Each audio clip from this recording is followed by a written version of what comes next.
نحمد و نصلی علی رسول الکریم اما بعد فاعوذ باللہ من الشیطان الرجیم بسم اللہ الرحمن الرحیم۔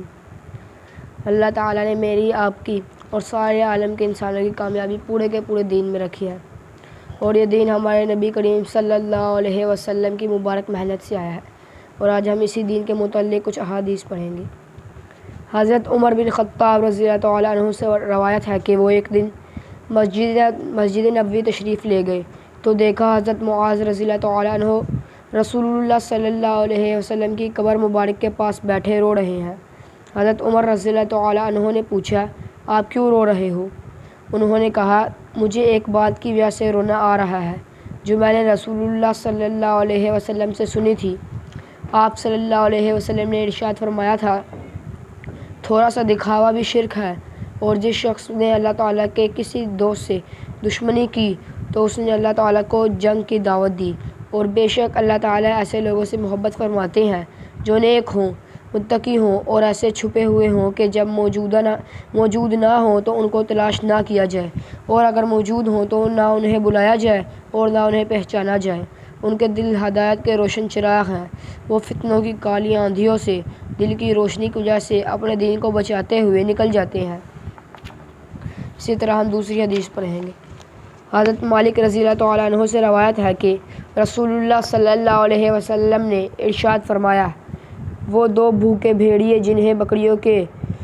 ریوڑ میں چھوڑ دیا جائے، بکریوں کو اتنا نقصان نہیں پہنچاتے جتنا مال کی حرص اور بڑا بننے کی چاہت آدمی کے دین کو نقصان پہنچاتی ہے۔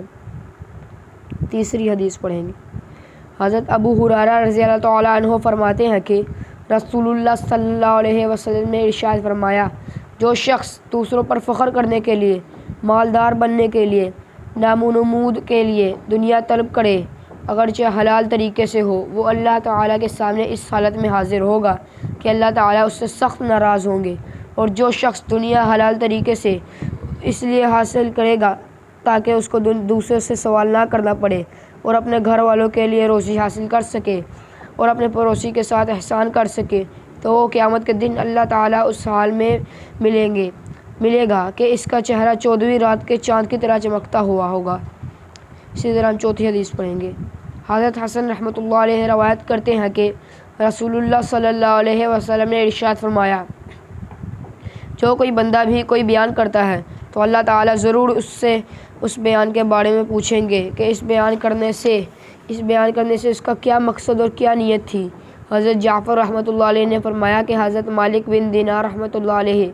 جب اس حدیث کو بیان فرماتے تو اس قدر روتے کہ ان کی آواز بند ہو جاتی، پھر فرماتے، لوگ سمجھتے ہیں کہ تمہارے سامنے بات کرنے سے میری آنکھیں ٹھنڈی ہوتی ہیں، یعنی میں بیان کرنے سے خوش ہوتا ہوں۔ مجھے معلوم ہے کہ اللہ تعالیٰ قیامت کے دن یقیناً مجھ سے پوچھیں گے کہ اس بیان کرتے سے تیرا کیا مقصد تھا۔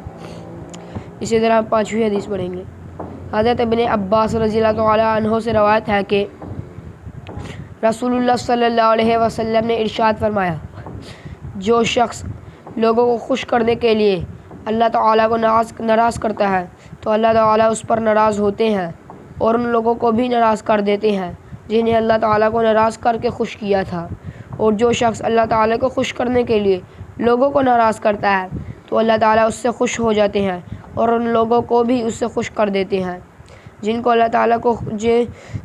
تعالیٰ کو خوش کرنے کے لیے ناراض کیا تھا، یہاں تک کہ ان ناراض ہونے والے لوگوں کی نگاہ میں اس شخص کو اچھا فرما دیتے ہیں اور اس شخص کے قول اور عمل کو ان لوگوں کی نگاہ میں مزین کر دیتے ہیں۔